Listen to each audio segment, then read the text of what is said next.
Okay, this is a video for me. Hello, future me. Talking about the plans and the schemes, the machinations I have for the Vorpal Blade one-shot that I'm running tonight. For the first time ever, I've never run a DM. I've never DM'd a game before, as I know. But I think it's going to be interesting to kind of make this video and talk about what I'm expecting to happen, so that when the actual video of what does happen comes up, there can be like a comparison and contrast. I think that'll be really interesting. So, going into this, a little bit of information. The player characters are going to start level 5. We've made 2 of the 3 player characters, 2 of the 3 players' characters already. I have to work with the last guy here right before the session, make his character, and then immediately start the session because he's very busy. But tonight's the night we could do this. And then on Friday, a second completely different group of people is going to run this one shot again. So, and that works because of fiddly time things. But it's going to be really interesting. This is likely going to be a pre-session 1 video. Session 1. Maybe I'll do a pre-session 2 video and then session 2 as like so that I have documented like how did this change from session 1 to session 2? Did it change, right? Like did I decide, oh, that was too much, they're gonna die, or this isn't fair, or this isn't fun, or this isn't interesting, anything like that. I'm curious to see what that's gonna be like. So just as an introduction, reminding myself of my own campaign world. The idea is there's a English.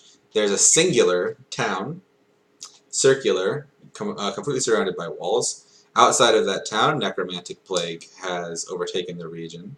Everything outside of that walls is affected. Inside the walls is the last city that stands in the face of the plague. The player characters live in this city. They are level 5, as I mentioned, and they have spent the first 5 levels off screen, if you want, becoming torchbearers, which is a group of people in the town that travel outside the walls to hunt and fight the necromantic armies, and hunt and gather and perform other kind of laborious tasks outside the walls. They're seen as heroes. Inside the walls, everyone loves them. Everyone thinks that they're kind of... why am I so low on the thing? Can I move this down? Oh, we're getting there. Better. Just better.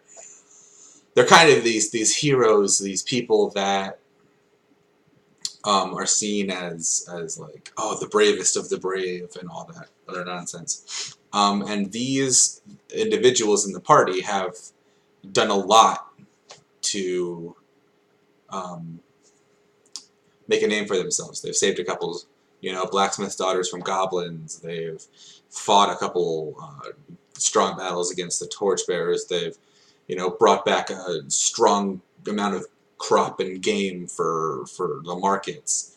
These are the best of the best, or so the town sees. They see them as strong, powerful members of the community. So the mayor, the local mayor, Simon Delure, has called them in, has requested their presence, and when they show up, he will inform them that he has a job for them to do. So the idea is that the campaign opens in the mayor's waiting room, the waiting room of the mayor's office, with one of the characters. I haven't decided quite which one yet because I'm waiting for that third guy's character to be there. But I will likely have one of the characters sitting there, and I'll say, okay, kind of describe your character. Okay, and then a second one comes in, a third one comes in. They can have some time to talk and come in. But I have the nice thing about it being a waiting office is that I can cut it short whenever I want. Right? If I go, okay, because that's the thing with one-shots is you kind of have to keep things moving. And so if I feel like, oh, everyone's kind of dawdling around, or they're not really, like, communicating well, or even that, well, they're really role-playing really well, but I just need to keep this thing moving, I can just go, okay, the mayor will see you now. And they go into the mayor's office, and the mayor, Simon, explains to them that his grandfather had a sword stolen from him many years ago, and ever since his family has been trying to retrieve the sword.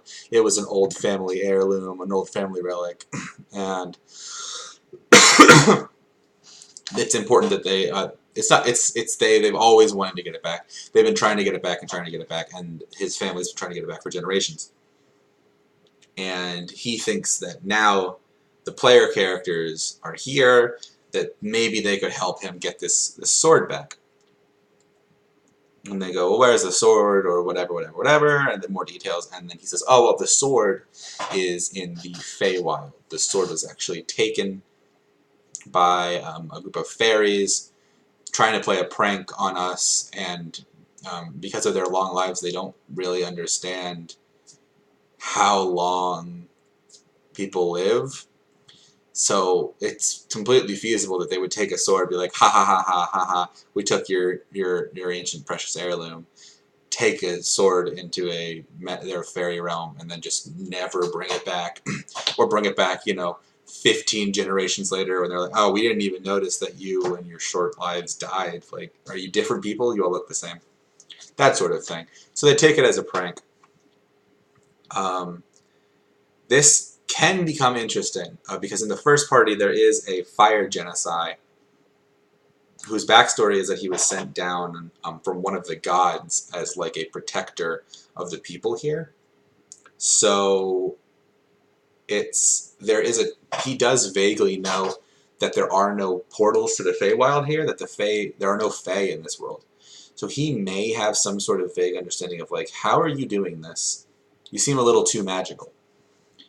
If he gets that understanding, then that's not hard. I'll just, he has a very magical artifact, and this is true. The necklace that he is wearing on it has a jade stone, and that jade stone is an incredibly powerful artifact that he can use. That he will use to open the portal to the Feywild. He'll say, "Oh, I procured this many years ago. A band of adventurers retrieved this stone for me, and." Whatever, and he opens the portal. He can open the portal to the Feywild. Now the trick with the portal to the Feywild is the portal to the Feywild can only stay open for 28 days, lest the realms stay too close and potentially bleed into one another. Because what he's essentially doing is he's pulling the Feywild up against the Prime Material plane so that there's overlap and they can step across. So if he holds it there too long, there's a chance that they'll just together. So he says, I can only keep it open for 28 days. And then after 28 days, I must close the portal. The thing is that I could reopen the portal a week, 2 weeks afterwards, but I have no idea how long that will translate to in the Feywild, because the amount of time that passes between portal opening here and portal opening, the time thing gets weird. So there's no way that I could open a portal again here. Like, even if you miss that portal closing, you are stuck in the Feywild. There's no way for me to retrieve you. So they have 28 days to return. And then he hands them a magical pocket watch, which is the second magical artifact that this guy has. And he pretty much says, I had some of the more magically inclined individuals that work with me craft this pocket watch. And it is enchanted so that it keeps time 1 week. It keeps time as if you were on the Prime Material plane. So it will, no matter what plane of existence you are on, it will always keep time as if you were on the Prime Material plane from the moment it was started until the moment that it stops.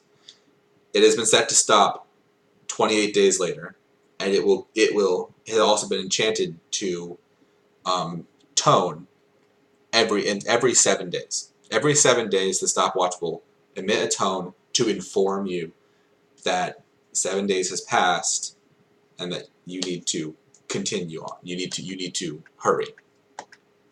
Fairy says, okay, whatever. Not a big deal. Enter the Feywild. I'm expecting more banter, but I have Simon pretty well outlined, so I know pretty much what he's going to say to anything. The party will enter the Feywild, and they're gonna, it's gonna be beautiful. I have whole descriptions of the Feywild. That's not important here, right? The party will pick which way to go. They'll wander around the Feywild for a bit before they find a light, and from that light they will hear a beautiful singing voice. The Feywild always has ambient singing. That's how I envision it, right? Because I believe that Sylvan is communicated through song and tones. It's a tonal language. So, in order to fully understand Sylvan, you have to sing it. And you can write it down, but it is written down almost on a musical staff. But it's a tonal language, so it has to be sung. So there is a constant ambience of music, from the trees singing to each other and the Fae singing to other Fae, and just this constant din of noise in the Feywild. But they will hear one piercing woman's voice coming from this light, and if they approach the light, they will run into the singer. But more importantly, almost forgot to throw this in here. As soon as they enter the Feywild, a timer will start. I will begin an actual, in real life timer for 10 minutes. Every 10 minutes, they need to make a wisdom, I believe it is, saving throw. Yes, a wisdom saving throw. If they succeed the wisdom saving throw, they incur a point of exhaustion. If they fail, they incur none.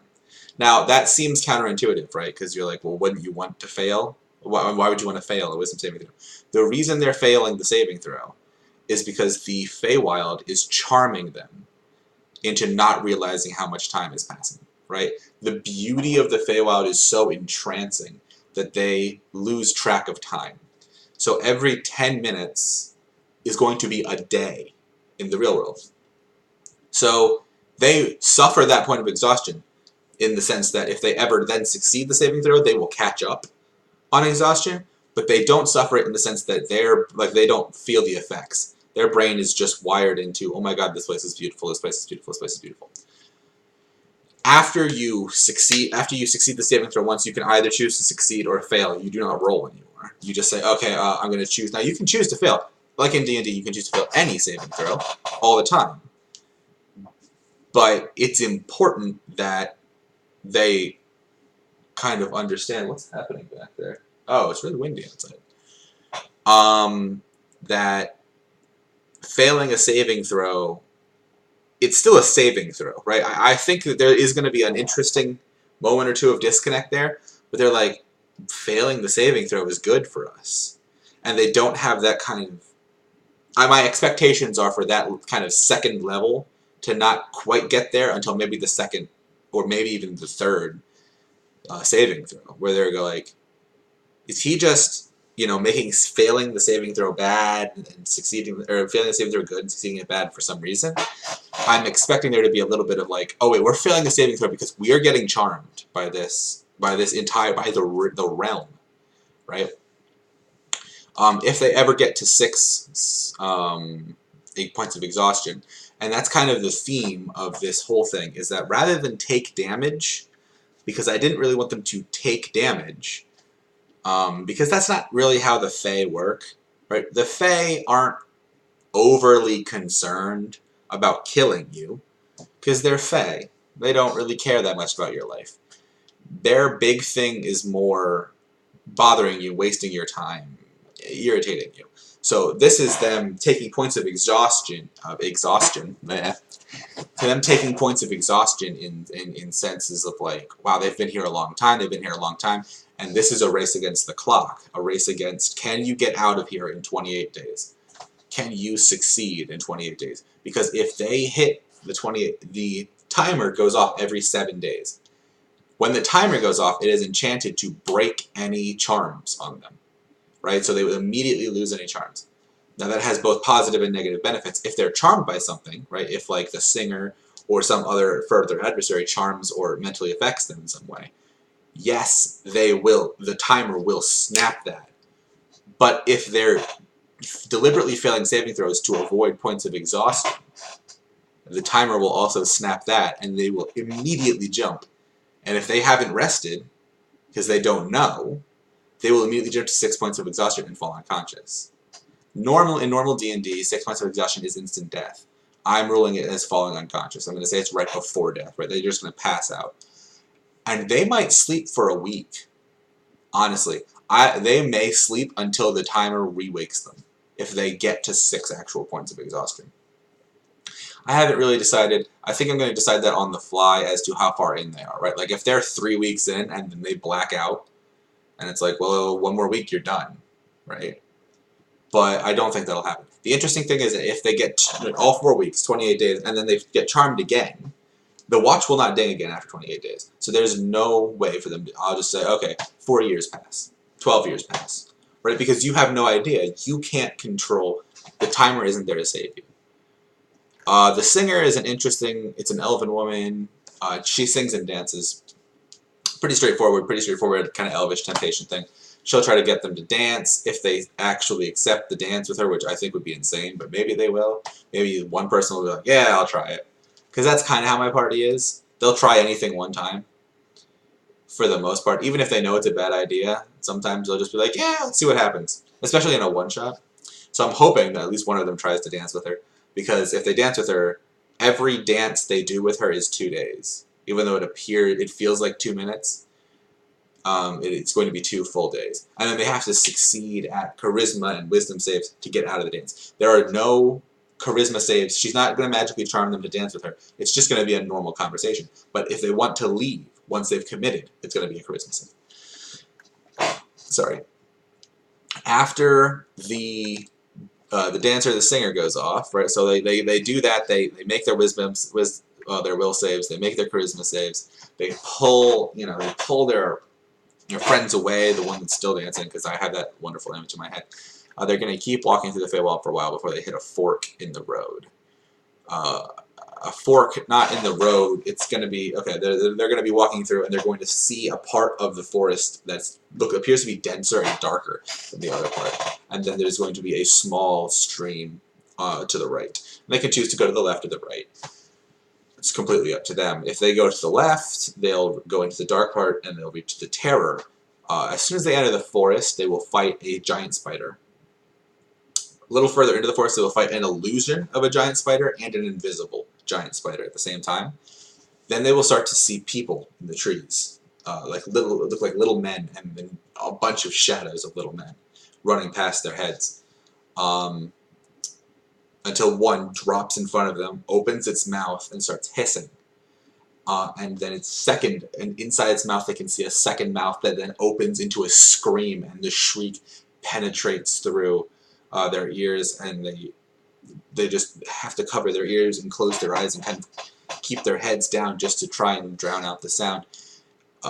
They open their eyes and they notice that 8 or 6, I think I'm at 6 now, 6 giant spiders and have dropped from the trees, and coming from the path in front of them is a swarm of spiderlings. They turn around and coming from behind them is another swarm of spiderlings. Roll initiative. Not all of those spiders are real, interestingly, and some other crazy shit's gonna happen as well. So it's probably gonna be a real combat against the spiderlings. I think I'm gonna rule that if they kill the spiderlings, then they can, like, once they kill whatever number of spiderlings, because the thing is that the Meanlock is going, because it's a Meanlock. The creature they're fighting is a Meanlock. In my world, Meanlock are always creatures of the Fae of fear, right? But in my world, they're illusory creatures of fear.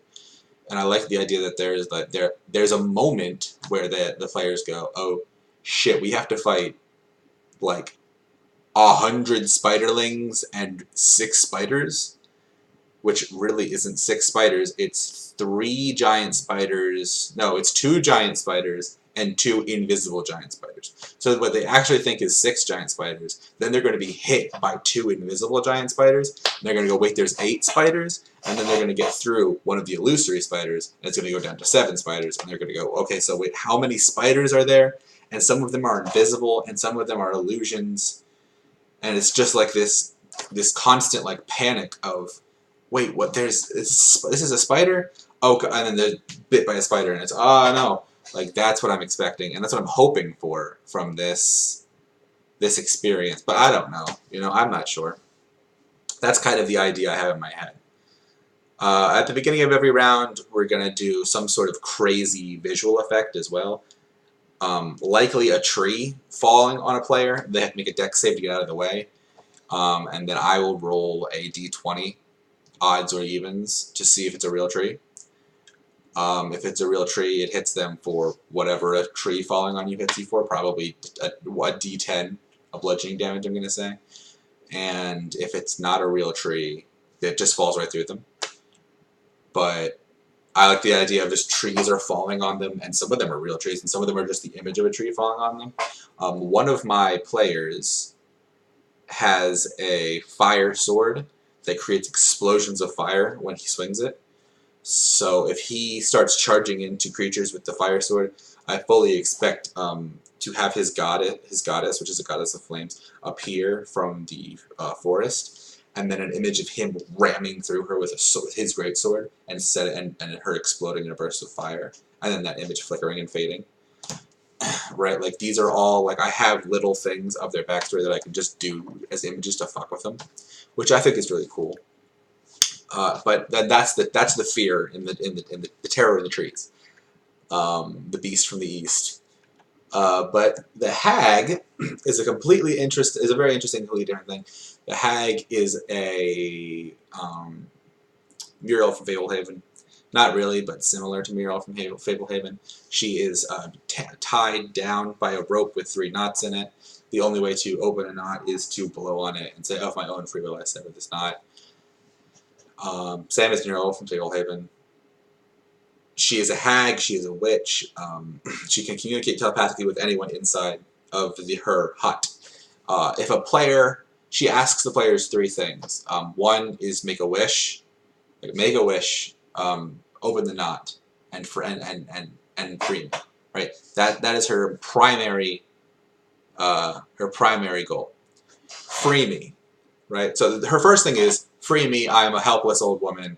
The Fae have chained me in here. Whatever. That doesn't work. She says, fine. Then let me grant your wishes. You're right. I'm a hag. Let me grant your wishes. I need your help. just loosen a knot. Just loosen one knot. I'll give you anything you want. I have nearly infinite power. Just loosen the one knot. We can come to a deal. If that doesn't work, then she'll try to trick them into saying to casting a spell, right? A very specific spell that if they say the words and move their hands and cast the entire spell, which they would have to at the point of casting the spell, they'd have to be very aware they're casting the spell. If they do that, she will be able to swap minds with them. That goes into its whole own thing, where her swapping minds with them is going to result in most likely. It's going to result in, because she's going to talk to each player individually. That's the other thing. Sorry, they're all going to enter the house, and I'm going to say, okay, I need 2 of you to leave the call, because we're doing this first. This first group is on Discord. Then I said, okay, you 2 stay here. We're going to go down here, and we're going to talk. When we're done, you're coming. When you're done, you're coming. And she's going to order them in the order she thinks that they're susceptible to her influence, right? So she's going to take the easiest one first, then the next easiest, then the hardest, right? Or she's going to take the hardest one, then the easiest, and the next easiest, and the easiest. So she's going to speak with the player that she feels is the least likely to actually free her. Then she's going to speak with the player that she feels is because the other thing is that she wants to trick all of them. Right? So she doesn't want to speak with the player that she thinks will free her right away, because if she's immediately freed, she hasn't spoken to the other 2. And then it results in the situation where it's like, hey, did you hear this hag? What's up with this hag? And it's like this awkward situation. You'd much rather speak with all three of them and then have all three of them going, or do you hear what's going on? And you absolutely, yeah, we hear that. That's weird and terrifying. Let's leave. And then she's already tricked one of them and swapped. That's what she wants. Because once she swaps, she is going to attempt to kill the other two and free herself from the Feywild. She's persecuted in the Feywild. She's wanted in the Feywild. If the Fey know that she has escaped, they will come back and put her back in here. So her plan is to just leave the Feywild entirely, and if she can get to town, because the Fey have cut themselves off from town, she's relatively safe. No Fey is going to chase her into town. So her plan is to get out of the Feywild entirely. Now, how she's going to do that is by brain swapping and trying to kill the player. And I will say to the player, okay, now you are playing a witch. You are playing the hag. You are going to try to kill your party mates. Every time you make an attack against your party member, you will be able to make a charisma contest with the hag, and you have to beat the DC and win the charisma contest to unlock one lock of the 3-lock spell. If you beat all 3 locks, you switch back. But the only way to try and switch back is to attack the party members. So you can sit there and never attack, and that's fine. But then that means that you've given up to the hag. The hag can last as long as once, anywhere, well, as long as it's in the Feywild. So my thought, I'm reasonably certain if this actually happens, but I think is somewhat unlikely. But if this actually does end up happening, my thought is that they will immediately attack the party. But my hope is that they'll be kind of clever about it, and they'll say, they'll metagame a little bit, and they'll go, there's definitely going to be a situation where I can kill these people far easier than right now, right? Because right now it's a 2-on-1. If I can wait until we're in another fight, I can maybe get it to a 2-on-2 or a 1-on-1-on-2, and maybe even the odds a little bit more, which is 100% true. The next thing that they will run into, so either the whole party, or 2 party members and a hag, or whatever party members didn't die to the spiders, will approach a large obsidian stone called the Dreamstone. And yes, this is also just stolen from Fablehaven, but not most of it, just that part. Some parts of it were. It's a smooth black obelisk, impervious to scratching and denting. So yes, saw that too. But on it, illuminated, is a bunch of Sylvan writing that none of the players can read. None of the players can read Sylvan. This is pretty convenient. Pretty fucking convenient that none of them can read Sylvan. So if they can't, I haven't made the 3rd player yet, so maybe he can. If none of them can read Sylvan, I have snuck in D&D Beyond a book of lore into one of my players' inventories. The hope is that I can subtly hint that she would know something about the Dreamstone, maybe from a religious text, and she can go pursing through her stuff and go, oh, the Tome of Lore, and there are a couple of little rhymes in there, a couple of little prose little things, some of which I made up, some of which I got off the internet. The one about the Dreamstone is, high atop a sheltered hill, the Dreamstone sits its secret spilled, but should the sun dry up the wood, the door no more would close for good. Which should key her. The other one's about blood and one's about rain, so they're all kind of liquid themed, and that's the idea, is that if liquid is placed onto the Dreamstone, blood, ale, water, anything, it will open the Dreamstone, and the Dreamstone will open. In Sylvan, interestingly, it just says that. It just says a liquid offering is required to open the dream, or a liquid offering is required to open the Dreamstone. In Sylvan, the reasoning being that the Fae are a naturally curious people, and if it was a riddle or a puzzle, they would be compelled to solve it. But just the fact that it just says, just bring some water, it's a mundane task. It's pretty simple. And no Fae is going to bother, right? They're going to, oh, well, if whatever's in here, if it was something cool, they would have put a puzzle or a riddle. So they won't bother. That's literally is the idea behind the Dreamstone. So they enter the Dreamstone, and inside the Dreamstone, they're going to start moving, and they're going to notice that the walls it's a maze, so like it'll split and they'll go left, right, left, right. I'm just going to kind of walk them through the maze in the sense that they're going to go, I'm going to say, okay, you approach a fork, which way do you go? Okay, you approach a fork, which way do you go? Okay, now there's a three-way path, which way are you going? Yeah, you're going to make a fork. I'm just going to pretend like I know, and eventually they're going to get to a room filled ceiling to floor with things called holopods. And holopods are a bright blue floating pod that, if popped, if the pod bursts, it will release a gas that will begin to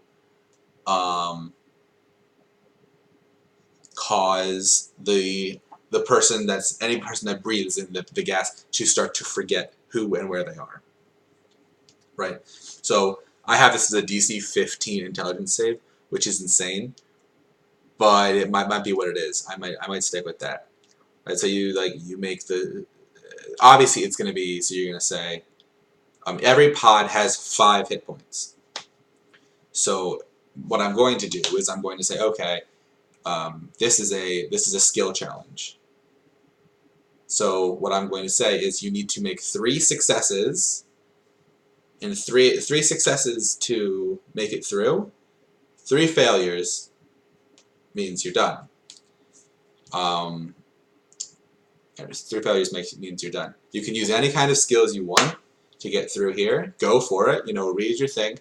You tell me how you're going to get through. Right? Like I'm interested to see.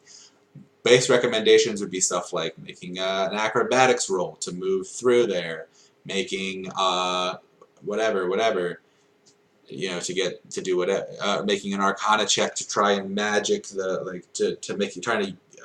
making cast a spell to move them around if you have a spell like that, like Gust of Wind would push them all to one side of the room. Stuff like that. Like I'm curious to see how they get through, right? Because I'm just going to say go for it. Like, if they want to make a dex save to get through, maybe I want to make this a skill challenge. I probably will make this a skill challenge. Because the idea is that if they hit one, they have to make an attack roll against it. Every pod has 10 hit points. So if they do more than 10 damage, or 5 hit points, sorry. Every pod has 5 hit points. If they do more than 5 damage on an unarmed strike to the pod, it bursts. And they have to start making intelligence saves. Pretty quickly to manage to get out of that sort of to hold on to their memories. I'm very interested to see what's going to start happening. If there's a chance that I just say, yeah, you just forget. You don't know why you're here. You don't know who you are. You don't know why you're here. You're going to go in there and you're just going to sit down and be like an idiot. And maybe they have to, they try to, oh, you're this person. Sure, but you have no recollection of who you are or why you're here. Additionally, any spellcasters that get hit by this, and this is interesting, because I kind of prepped this, this campaign to punish spellcasting a little bit. Spellcasters have 2 really interesting things that are going to mess with them, so that they can't just stand back and kind of passively chuck spells. They have to think on the fly a little bit. But it turns out in both parties, I don't have a spellcaster yet. I have a bard, which is the closest thing to a spellcaster I have, but not anything crazy. So I will start taking spell slots, right? If I had a wizard, I would say, okay, I need you to make 3 DC 15 intelligence checks. On the first fail, you fail 1, you lose all your second level spell slots. You fail 2, you lose all your first and second level spell slots. If you fail 3, you have no recollection of who you are, and you can cast 1 cantrip. You can hold on to 1 cantrip. That's all you get. Which is insane going into a boss fight, right? Like, you're pretty useless at that point, going into a boss fight. I don't know if I would do that. That is theoretically what I have. To be fair, right? They would have to fail a dexterity check. They have to in a crazy world, right, where this happens, where a wizard ends up with 1 cantrip in a boss fight. You would have to fail a dexterity check to get through. Succeed on an attack roll that does enough damage to pop the pod. Then fail on 3 separate DC 15 intelligence checks. You're a wizard. That's your best stat, right? I think it's unlikely to happen. But here's the thing, right? Like, let's say that you're walking on a tightrope. You fail 1 dex save and then 3 DC 10 saves, and you're dead, right? So if I'm saying you have to fail 5 saves to still be alive, I don't know. I think it's still acceptable to say that. If it becomes a thing, if it actually goes off, I don't know if I'll actually say that you have to. If I set the DC to 15, if it actually goes off in the moment, I might like panic set the DC to 10. Just be like, yeah, DC 10, DC 10, or I might see the rolls first and then say, oh shit, like that's an 11, a 14, and a 14. Yeah, DC 10 or DC 12, DC 13. You know, like you succeeded 2, you lose all your second level spell slots. I might do that. So then they enter through. They pass through. Once they get through there, there's a ladder. They ladder down to the big room. There's a large stone room. In the center grows a tree, a majestic tree. It's called the Tum Tum tree, and this is where the Jabberwock part begins. This is the fun part. So in the middle of the Tum Tum tree is the sword and the scabbard. They take the sword out of the scabbard or in the scabbard or whatever. It doesn't matter if they take the sword and the scabbard will not leave this room. No matter what happens, at the end I will say, oh, and as you step through whatever, the scabbard. So the scabbard will never leave this room with this part. However, the sword will, if they succeed. So once they step through, they grab the sword, and there's 6 gems, white gems, embedded along the wall, giving light to this room. They pull the sword, and as they pull the sword, the gems black smoke starts to pour out of the gems. The whole room goes dark, right? Am I right about that? Yeah, the sword is not magical at all. Oh no, sorry. The sword, the gems will go brighter and brighter and brighter until it blinds the party. And as the light, so when their vision returns, like when they fade away, the Jabberwock is there in the center of the room. It's terrifying. I love the Jabberwock. I think it's a fantastic beastie.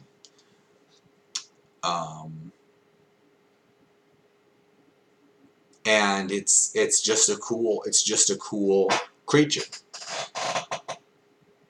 They will fight Jabberwock. They'll slay the Jabberwock.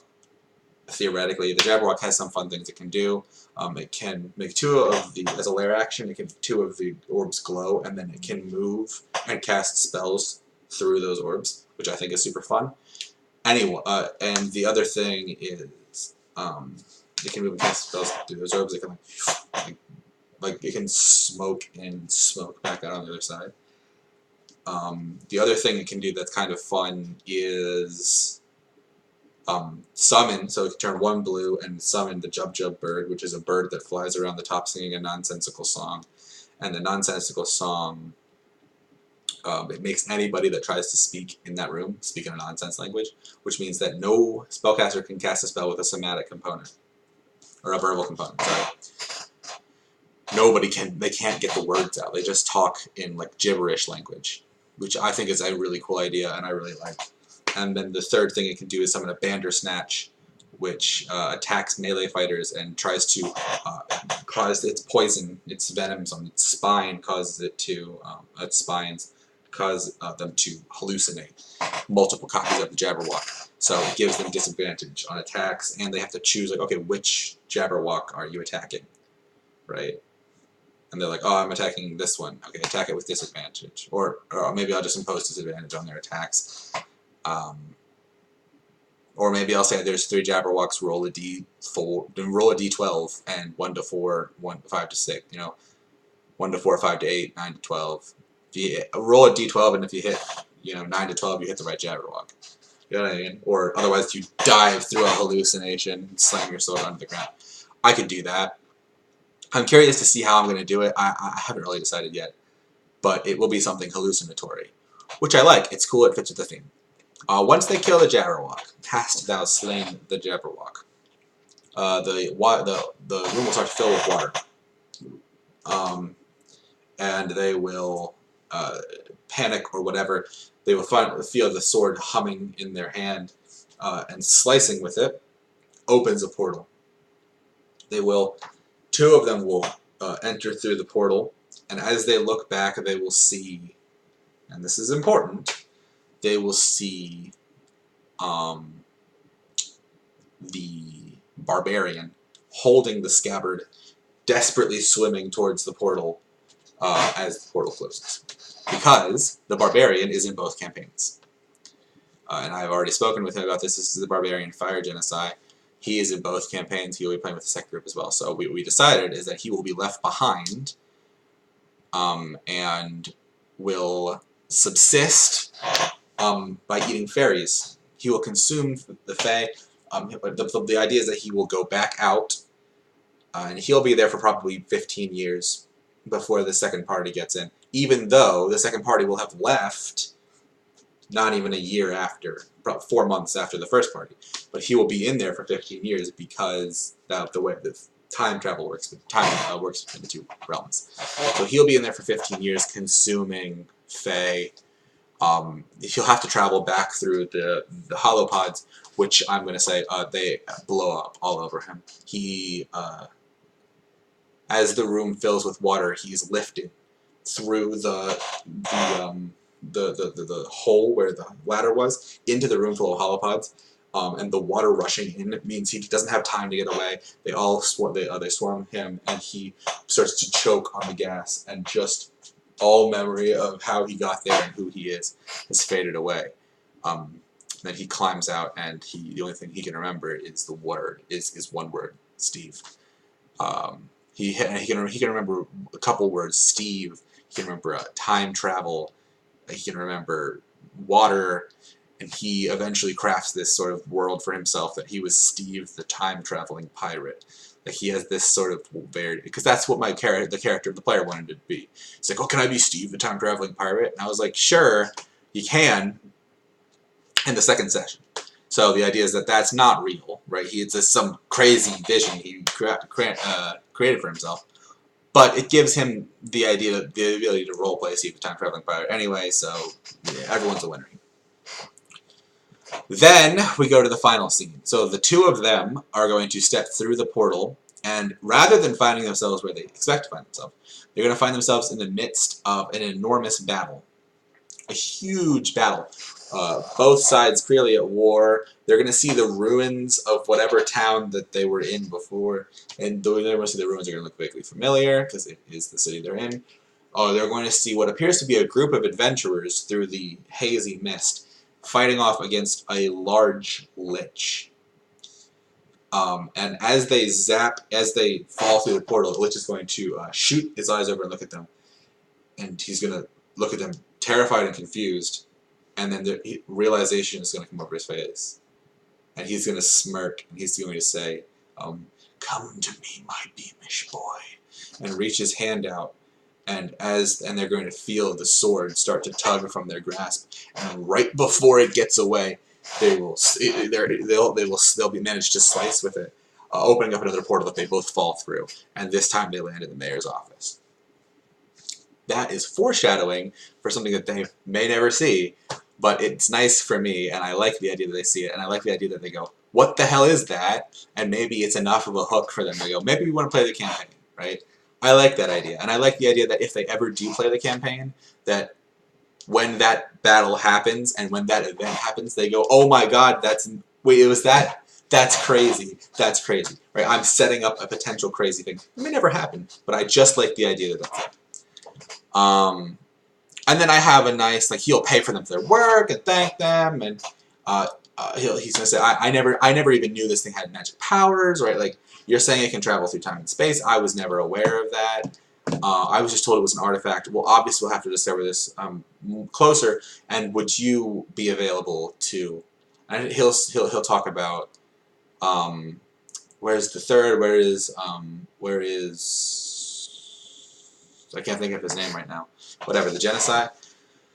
and they'll say, "Oh, he was left behind," whatever. And they'll grieve, they'll mourn the loss of their party member, and he will speak. He'll speak about it. He'll speak at length. He'll mourn as well. He'll say, you've been gone for a year. Like I sent another party in even after you, looking for the sword, and it's a shame to have lost life so senselessly." And he'll feel bad about that because he has sent a party in for no reason. Little do they know that that's actually the second party. They will get back after the second party has already left. But then they'll go about their life, and I have little epilogues written for each of them. Like the dwarf, there's a dwarf paladin in the first party and in the second party, so I'm going to say that they meet. They're going to meet and drive back with a huge battle. Drive back a force, like a great dark, a great onslaught. Win a whole bunch of land back for the people. And that land is going to be converted into farmland and called the Heavy Branch region, because their last names are both Heavy Branch. And so I like the idea that, one of them, it was raised a farmer, and so he wins all this land, and now they can finally farm outside the city walls, which gives them like a huge expanse of farmland back, lets them grow their own food again. Like, as they had small farms inside the city, but they were really running low on food. Now they have this area. One of them retires on that. It's wonderful. It's beautiful. This whole situation happens. Maybe the other one retires as well and becomes some sort of paladin thing. I don't think so, though. I think maybe they both retire in the Heavy Branch region as as strong farmers, really living out the rest of their days. With that, I don't have anything written for the one guy because he hasn't made his character yet, but I will have to write that. And then in the other campaign, I have her epilogue written as well. She is a Minotaur bard, which is very funny. And at one point we had discussed the Minotaur being a long line of bards, right? Like every bard in this place was a Minotaur, and that was just kind of how they had found their way, based on some sort of sacred something. But she decided eventually that there was going to be, she was given a magic orb that gave her sentience. So what I decided is that if she survives and if she gets back, she will go about her day, fighting and whatever, one day settle down and create a family, and realize that her children are full Minotaurs, so that she is the singular ancestor to all further Minotaur, and her and her children will found the Gwynland College of Lore, the first official bardic college of Lorenshire. And from that day forward, all bards will be taught by Minotaurs. And I like the idea that it's something that I enjoy. I've always enjoyed the idea that this campaign, this campaign, will have severe ramifications on the actual fate of this make-believe world, right? Like, if she would have picked a Dragonborn college, and this had happened, there's a full chance that we could have had the Dragonborns will always be bards.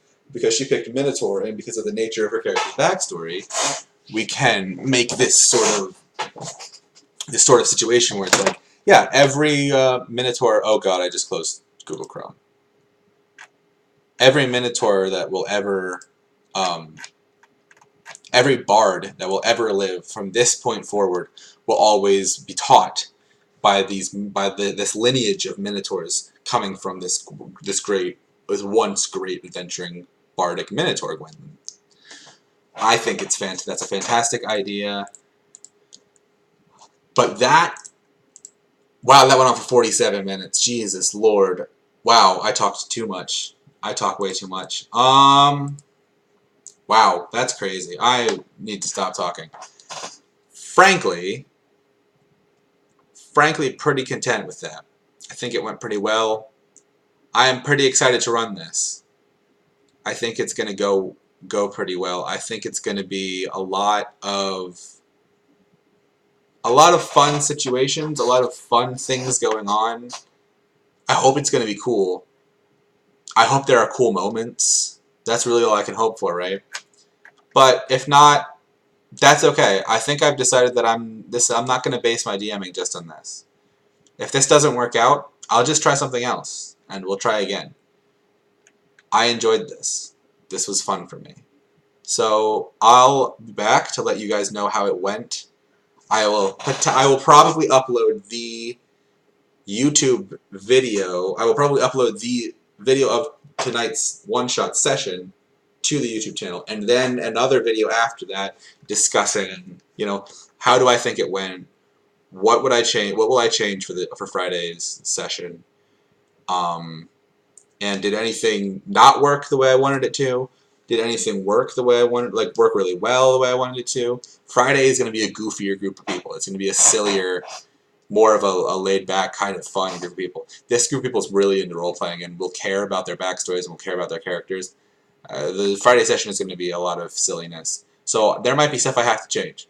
But I'll get back to, I'll make a video about that when that happens. So I'll probably see you guys again on Thursday. And by you guys, I mean me, because making these for me. So, yeah. Good luck for me tonight, I guess. Peace.